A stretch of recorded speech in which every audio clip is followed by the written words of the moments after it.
Alhamdulillah, alhamdulillahilladzi arsala rasulahu bil huda wa dinil haq liyudhhirahu ala dini kullihi wa kafa billahi syahida. Asyhadu an la ilaha illallah wa asyhadu anna Muhammadan abduhu wa rasuluhu amma ba'du. Selamat berjumpa anak-anak dengan saya di mata pelajaran Psikologi Pendidikan. Psikologi Pendidikan mungkin kalian pernah dengar tentang psikologi dan juga tentang pendidikan gitu.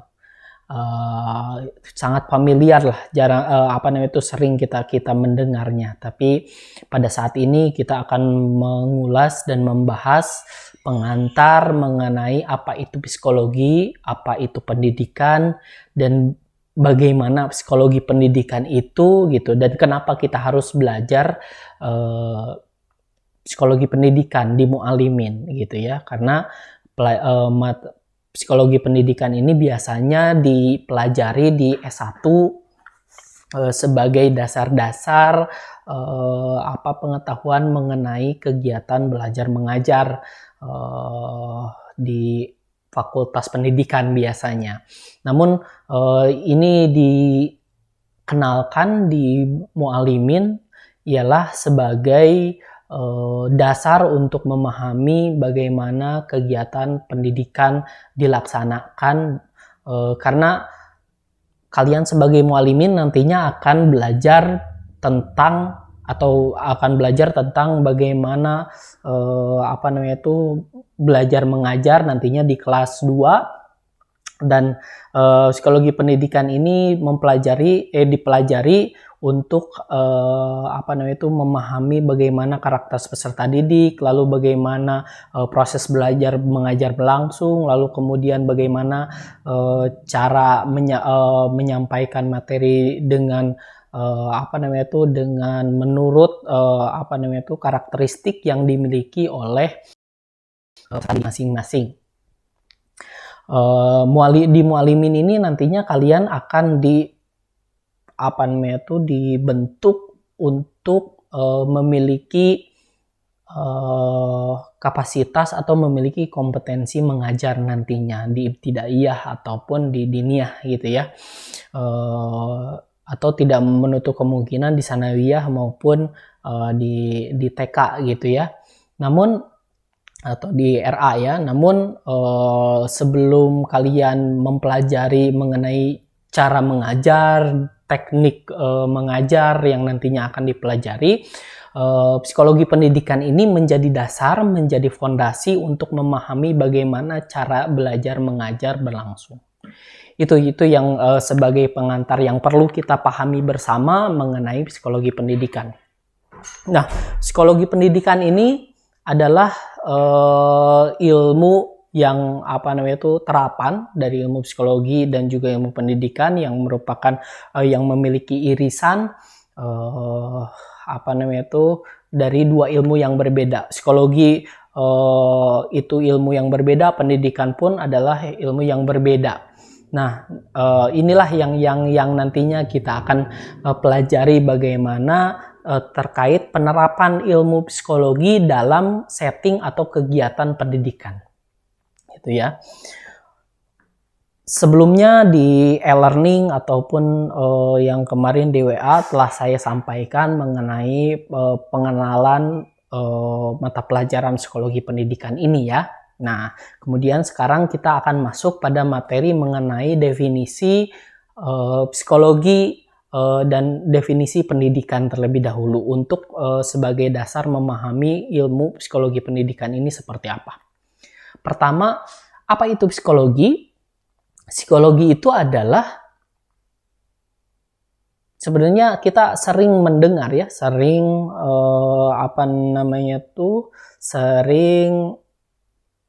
familiar lah gitu ya dengan istilah psikologi ini gitu. Banyak yang menggunakan istilah psikologi dan sebagainya. Tentu sangat familiar sekali istilah psikologi ini. Nah, psikologi ini ilmu apa sih sebetulnya? Karena yang akan kita bahas psikologi di sini adalah psikologi terkait dengan keilmuan gitu, atau dalam terminologi ilmiah. psikologi itu adalah ilmu yang mempelajari perilaku dan proses mental. Nah, ini sebagai kata kunci utama kita memahami apa itu psikologi. Psikologi adalah ilmu yang mempelajari perilaku dan proses mental. Nah, seolah-olah perilaku dan proses mental ini sebetulnya dua hal yang dua hal yang berbeda, tapi juga saling berkaitan gitu ya. Perilaku itu selalu didasari oleh aktivitas mental, dan aktivitas mental itu biasanya menghasilkan perilaku. Nah, tapi yang kita pelajari secara spesifik adalah psikologi ini adalah mempelajari perilaku dan proses atau aktivitas mental. Selanjutnya, yang kita pelajari selanjutnya, apa itu perilaku? Perilaku adalah aktivitas organisme sebagai respon terhadap stimulus eksternal maupun internal. Nah, gini ya. Jadi kalau misalkan apa itu perilaku? Perilaku itu adalah segala bentuk aktivitas sebagai respon stimulus eksternal maupun internal. Artinya bahwa setiap perilaku itu selalu didasari oleh stimulus. Ya, stimulus baik stimulus eksternal maupun internal. Jadi tidak ada perilaku yang sebetulnya, nah ini perlu digaris bawahi bahwa tidak ada perilaku yang tanpa sebab gitu. Akan selalu ada sebabnya, mau eksternal maupun internal, sehingga kita lebih bisa memahami ketika seseorang berperilaku begini, ini akibat apa, karena pada setiap perilaku itu selalu di belakangnya ada stimulus-stimulus tertentu. Seperti misalkan ruangan ini panas gitu ya, lalu kemudian kita kipas-kipas. Nah, itu adalah stimulus dari eksternal, udara panas gitu yang membuat kita berperilaku mengipas-ngipas atau menghilangkan kepanasan di dalam tubuh kita. Nah, kemudian juga ada stimulus internal. Stimulus internal ini seperti misalkan sensasi-sensasi, lalu kemudian pikiran-pikiran yang menghasilkan sebuah perilaku. Seperti misalkan kita merasa gatal gitu ya, lalu kita merasa lapar dan sebagainya gitu ya. Ada aktivitas di internal kita yang membuat kita berperilaku seperti misalkan mencari makanan dan sebagainya. Ini adalah stimulus internal. Dan juga aktivitas organisme ini mencakup aktivitas yang dapat diobservasi secara objektif, seperti misalkan saya sedang mengajar atau kalian sedang menyaksikan video ini, misalkan itu adalah aktivitas-aktivitas yang bisa diobservasi, bisa dilihat secara objektif gitu ya. Maupun juga introspektif. Ada perilaku-perilaku yang sifatnya introspektif seperti misalkan aktivitas seperti berpikir, mengingat dan sebagainya gitu ya. Kita tidak bisa lihat, kita tidak bisa tidak bisa observasi secara langsung, tapi kegiatan itu bisa kita periksa secara introspektif gitu. Ketika saya misalkan di sini bisa mengintrospeksi bagaimana ketika saya di posisi Anda gitu ya, ketika menonton video ini Anda sedang berpikir, lalu sedang mengingat-ingat sesuatu dan sebagainya. Itu adalah aktivitas yang bisa diperiksa secara introspektif. Lalu kemudian juga proses tak sadar atau proses non-conscious, seperti misalkan refleks, lalu misalkan gatal, lalu tiba-tiba menggaruk dan sebagainya. Itu adalah proses tak sadar atau non-conscious gitu ya. Perilaku itu ada dua, ada conscious, ada non-conscious. Ada perilaku yang disadari gitu ya. Ada perilaku yang tidak disadari. Seperti misalkan berkedip, lalu kemudian jantung berdebar-debar. Ini adalah perilaku-perilaku yang tak sadar gitu. Nah, kemudian proses yang kedua adalah proses mental. Apa itu proses mental? Proses mental ini sebagai lawan dari objective behavior atau perilaku yang dapat diobservasi. Nah, seperti atau merupakan segala proses yang terjadi di dalam pikiran gitu ya, atau proses of the mind, seperti misalkan berpikir, merasakan, lalu kemudian mengindra, itu adalah proses-proses mental. Ketika Anda misalkan di rumah lalu kemudian kalian sedang berpikir, itu adalah aktivitas mental.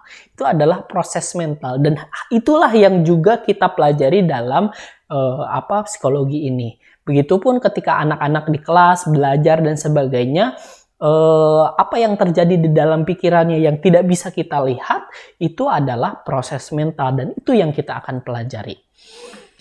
Lalu kemudian selanjutnya perlu digarisbawahi, proses mental ini seperti proses mental yang terkhusus yang dibahas dalam psikologi pendidikan ini adalah proses mental yang merupakan proses kognitif gitu ya, proses-proses yang terjadi di dalam otak yang terkait dengan mengkognisi, tidak terkait dengan hal-hal yang lain gitu. Lanjut, kita akan membahas mengenai proses kognitif ini gitu.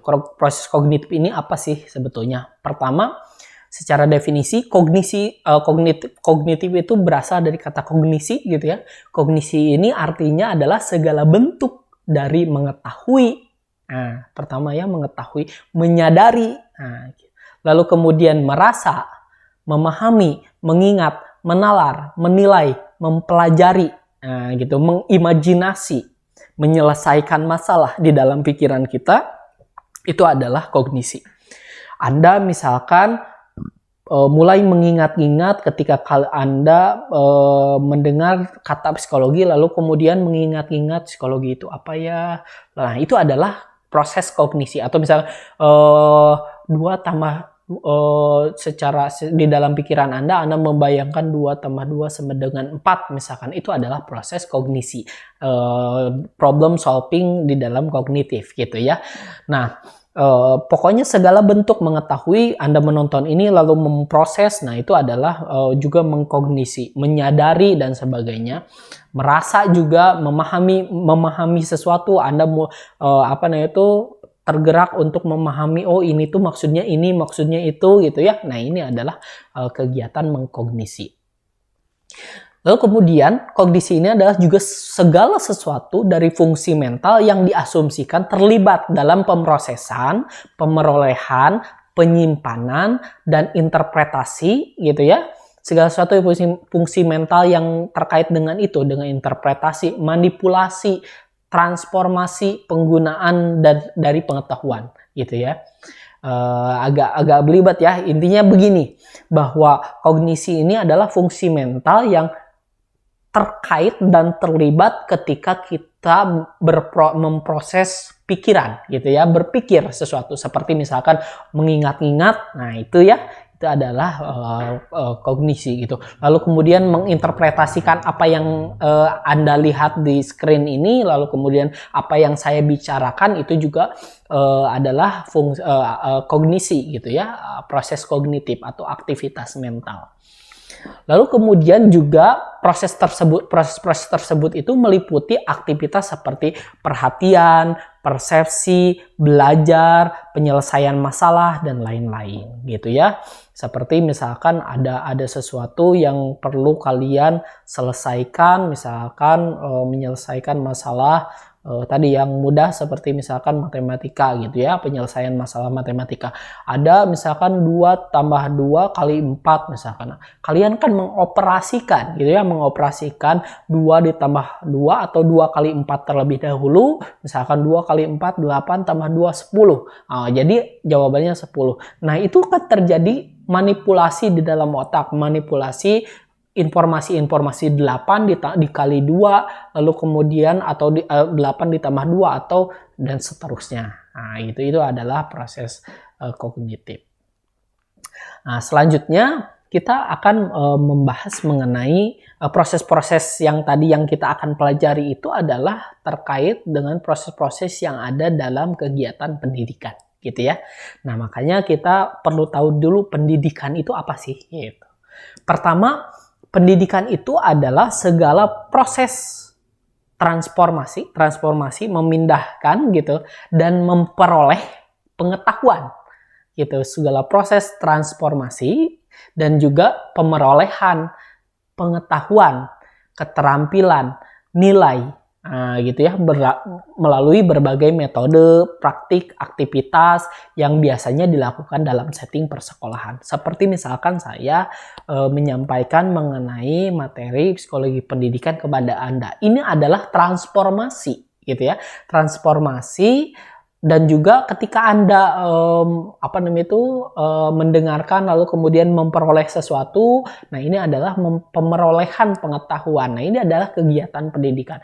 Meskipun kita tidak tatap muka gitu ya. Nah, tapi ini adalah bagian dari proses pendidikan gitu. Kemudian tadi ya bahwa segala pendidikan itu segala proses bisa metode praktik aktivitas yang biasanya dilakukan dalam setting persekolahan. Nah, biasanya dalam setting persekolahan.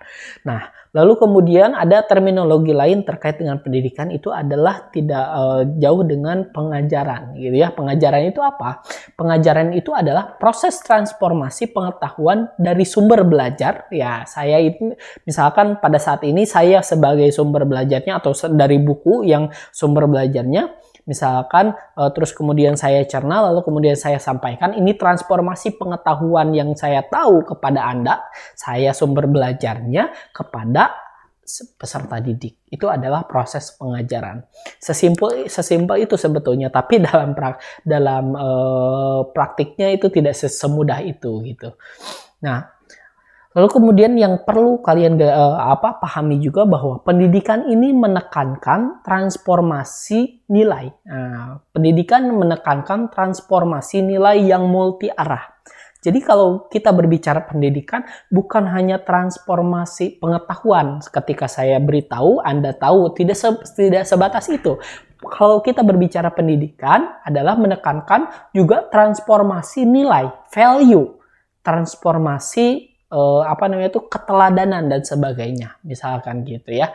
Yang itu yang multi arah, dari Anda saya belajar, dari saya Anda belajar gitu. Itu adalah yang dipelajari juga bukan hanya ilmu psikologi pendidikan, tapi misalkan cara saya berbicara, cara saya menyampaikan, atau misalkan cara Anda menatap saya, cara Anda. Nah, itu adalah proses kegiatan transformasi nilai value yang multi arah. Lalu juga pendidikan ini menekankan pada pengembangan pribadi, bahwa dalam kegiatan pendidikan itu bukan hanya membuat peserta didik tahu tentang ilmu pengetahuan saja, tapi juga mengembangkan pribadinya, gitu ya, mengembangkan kapasitas dirinya, gitu. Itu yang terkait dengan pendidikan. Lalu selanjutnya, pendidikan juga menekankan pada optimalisasi perkembangan dan pertumbuhan, gitu ya, perkembangan dan pertumbuhan yang nanti kita akan pelajari dalam mata pelajaran ini. Lalu kemudian juga penanaman karakter, lalu budaya, keterampilan, adaptasi, hingga learning how to learn atau belajar bagaimana caranya belajar. Nah, itu ada yang kita pelajari juga dalam pendidikan gitu. Di pendidikan itu jadi bukan hanya tadi transformasi pengetahuan, gitu ya, tapi juga transformasi nilai, transformasi cara belajar, transformasi optimalisasi perkembangan dan sebagainya. Lalu kemudian apa itu psikologi pendidikan? Oke. Psikologi pendidikan ini terkait dengan study of learners atau terkait dengan mempelajari peserta didik atau peserta belajar gitu ya. Psikologi pendidikan ini mempelajari apa sih? Mempelajari yang pertama adalah mempelajari learners-nya atau pembelajarnya, atau Anda sekalian itu dipelajari. Yang kedua, psikologi pendidikan itu belajar tentang study of learning. Mengkaji mengenai bagaimana belajar, bagaimana proses belajar, bagaimana pembelajaran itu bisa terjadi gitu ya. Kalian berada di kelas misalkan atau di dalam kelas online ini, Anda menyebutnya belajar, tapi belum tentu proses belajar itu terjadi. Nah, gitu ya. Nah, bagaimana proses belajar itu bisa terjadi? Nanti kita akan pelajari dalam psikologi pendidikan. Lalu selanjutnya juga yang dipelajari dalam psikologi pendidikan adalah study of teaching atau belajar mengenai pengajaran. Belajar mengenai cara mengajar gitu ya. Cara mengajar yang efektif itu bagaimana sih? Bagaimana seorang guru bisa secara efektif menyampaikan hal-hal yang diperlukan oleh para santri atau para peserta didik. Nah, ini yang dipelajari oleh psikologi pendidikan ini mempelajari 3 hal. Study of learners, belajar tentang si pembelajar, belajar tentang belajarnya itu sendiri, dan juga belajar mengenai cara mengajar. Nah, itu yang akan kita pelajari di psikologi pendidikan. Nah, sebelum masuk ke lebih dalam tentang psikologi pendidikan, kita perlu terlebih dahulu memahami alat vital untuk proses-proses tadi. Gitu ya, proses belajar, proses mengajar dan sebagainya itu prosesnya berasal dari mana? Bahkan kehidupan itu juga prosesnya dari mana? Pertama-tama prosesnya itu ada di sini, di brain gitu ya, di dalam otak kita gitu ya. Makanya karena kegiatan proses belajar mengajar itu terkait dengan penggunaan aktivitas mental, aktivitas otak segala aktivitas yang terjadi di dalam otak, makanya kita harus memahami terlebih dahulu otak kita gitu ya, sebagai awalan kita apa yang terjadi ketika perilaku ini terjadi dan sebagainya. Itu semuanya bersumber dari sekumpulan sel bernama otak. Oke. Nah, mengenal otak kita gitu ya, mengenal otak kita itu sebetulnya bagiannya sangat banyak sekali, tapi setidaknya kalian memahami beberapa bagian utama atau bagian utama di dalam otak gitu ya. Otak itu ada bagian yang atasnya gitu ya, yang sebelah atas. Nah, ini misalkan yang merah itu gitu ya, ini namanya korteks gitu ya. Nah, korteks ini terbagi, ada yang di lobus depan, tengah, belakang, dan sebagainya. Nanti kita akan bahas. Pertama, yang di depan, area depan, itu namanya frontal lobe atau lobus frontal. Nah, bagian otak depan gitu ya, sebelah depan. Gitu. Kalau kalian melihat gambarnya di sini yang warna merah ini adalah lobus frontal. Lobus frontal ini terkait dengan apa? Terkait dengan pertama penyelesaian masalah. Lalu kemudian menilai, merencanakan, mengantisipasi, mengerem perilaku. Lalu kemudian kontrol perilaku, lalu kemudian inisiasi, terus atensi atau perhatian. Nah, ini terjadi di area frontal atau lobus frontal gitu ya. Lobus frontal ini sangat penting, dan ini yang membedakan kita dengan makhluk lain seperti binatang-binatang gitu ya.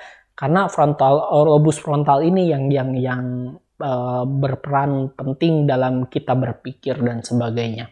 Yang menjadi manusia ini karena kita memiliki lobus frontal gitu.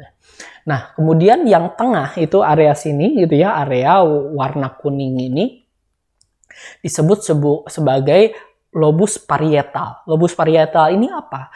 Lobus parietal ini adalah bagian otak yang berfungsi untuk merasakan sentuhan, lalu merasakan rasa masakan, lalu mencium, lalu kemudian membedakan bentuk, membedakan warna, lalu kemudian persepsi spasial, seperti misalkan ruangan ini berapa ke berapa dikira-kira dan sebagainya, itu adalah di area parietal gitu ya.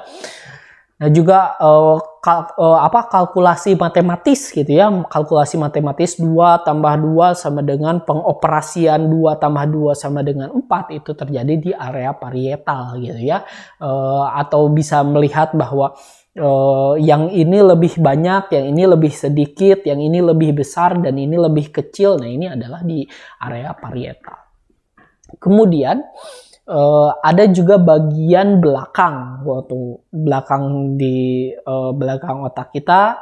Nah ini area disebut sebagai area oksipital atau lobus oksipital. Nah area ini berfungsi untuk memproses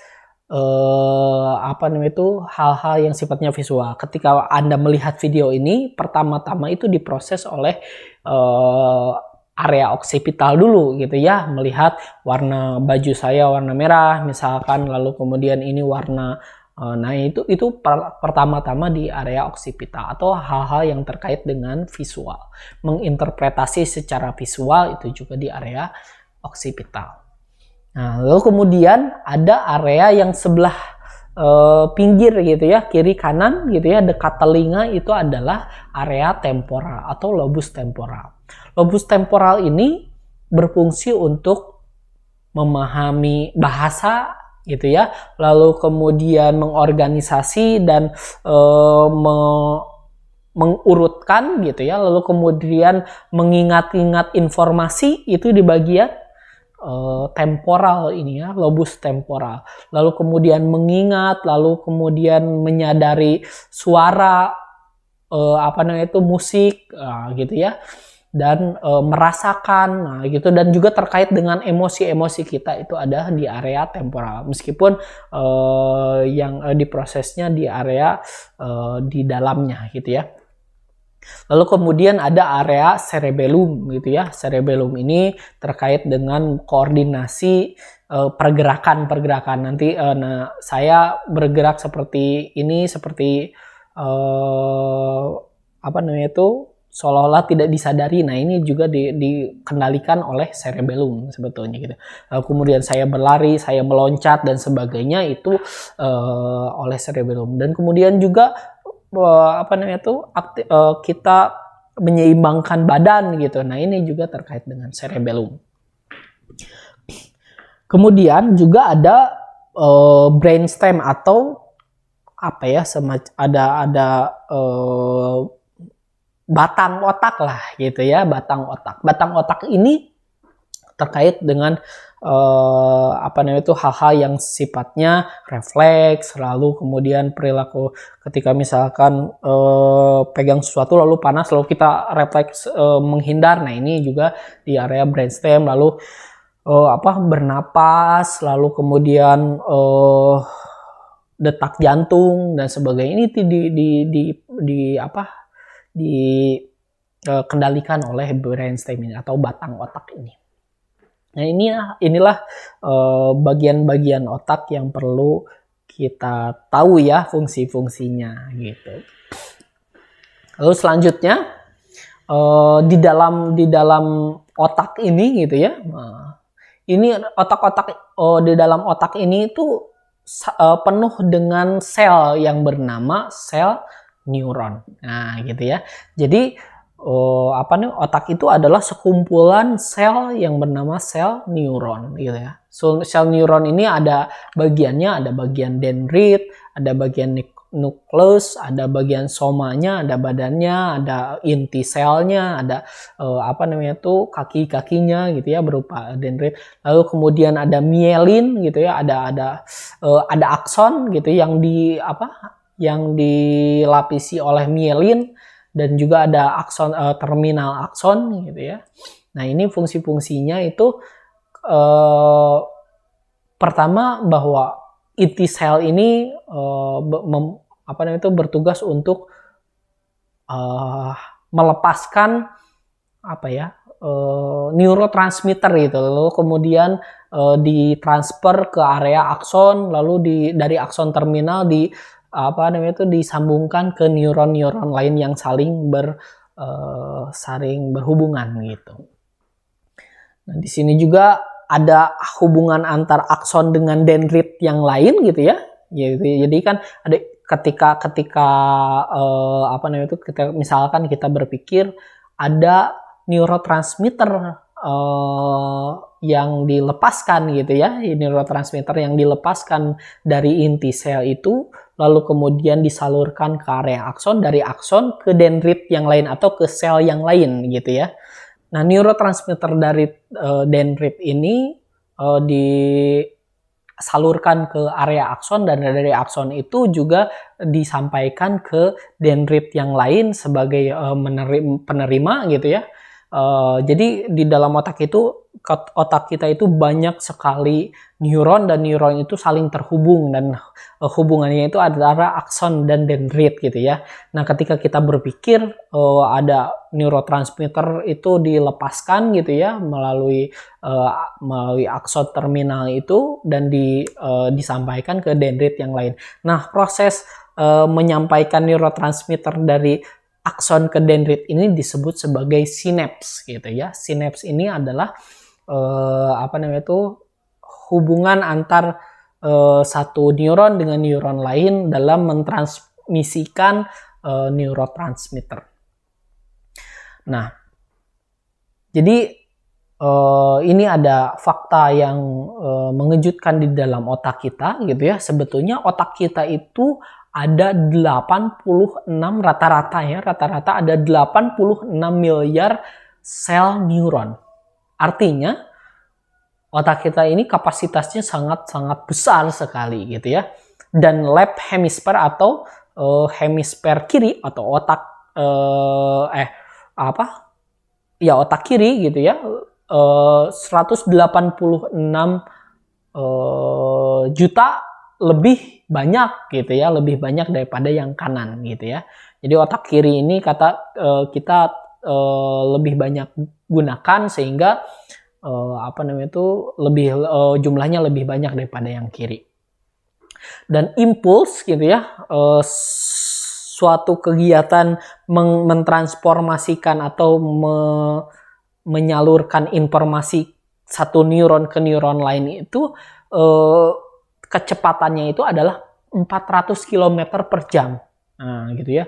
Kan rata-rata kalau motor itu kalau paling cepat juga 100 km per jam. Ini 400 km per jam menyampaikan satu informasi dari satu neuron ke neuron yang lain. Sehingga ketika kita berpikir, kita cepat sekali gitu ya. Misalkan 7 tambah 7 berapa? Langsung kita tahu jumlahnya.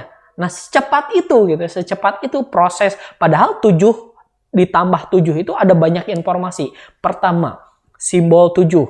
Yang kedua, jumlah 7. Yang selanjutnya, simbol tambah. Lalu operasi tambah. Lalu kemudian 7 ditambah 7 itu adalah berarti ada dua simbol dan 2 jumlah 7. Lalu kemudian dioperasikan bagaimana. Tapi prosesnya itu panjang gitu ya, tapi kita sangat cepat memprosesnya. Kenapa? Ya karena impuls dari satu neuron ke neuron yang lain itu sangat cepat gitu. Nah, bayi yang baru lahir saja di bulan pertama itu dia memiliki 1 miliar atau 1 triliun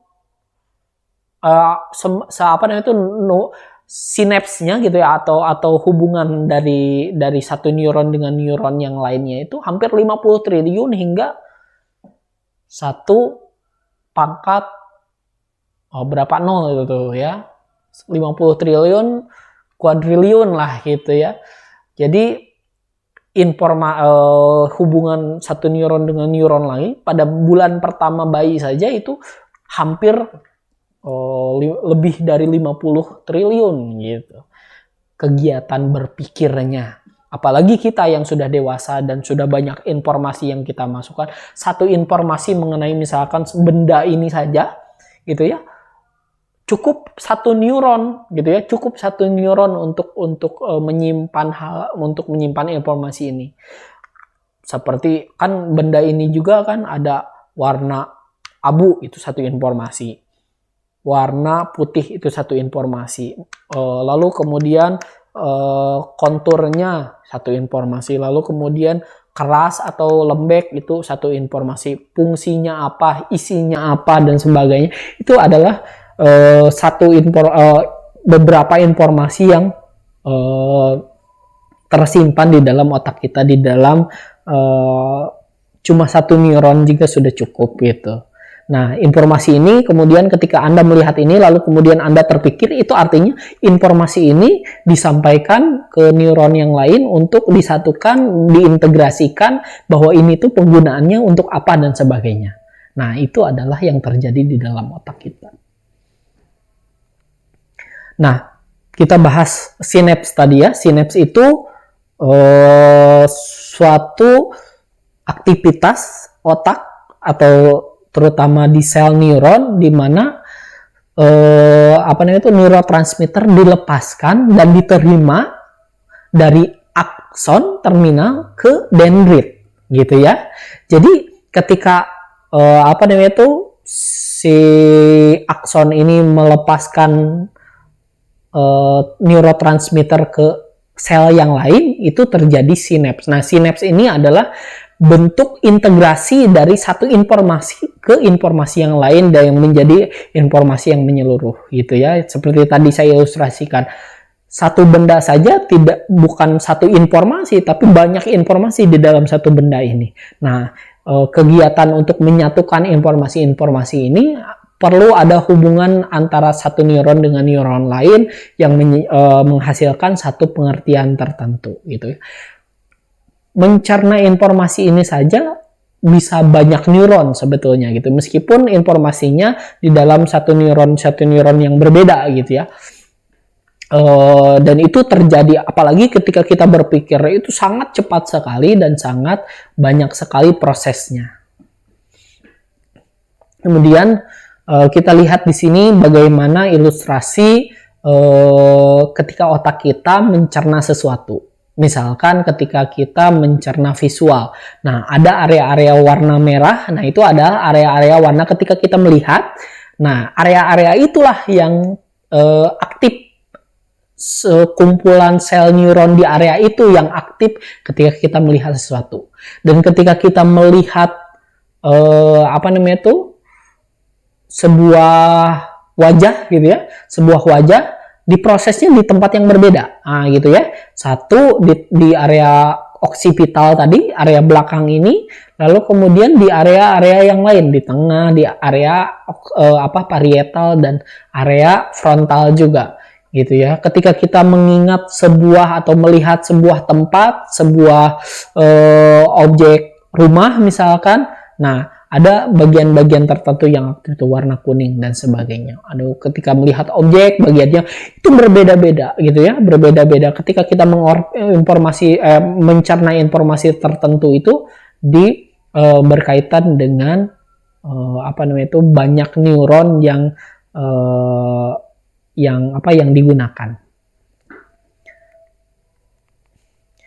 Untuk sementara kita mempelajari mengenal mengenai otak kita itu baru sampai sana. Tadi kita bahas tentang definisi psikologi pendidikan, psikologi dan pendidikan.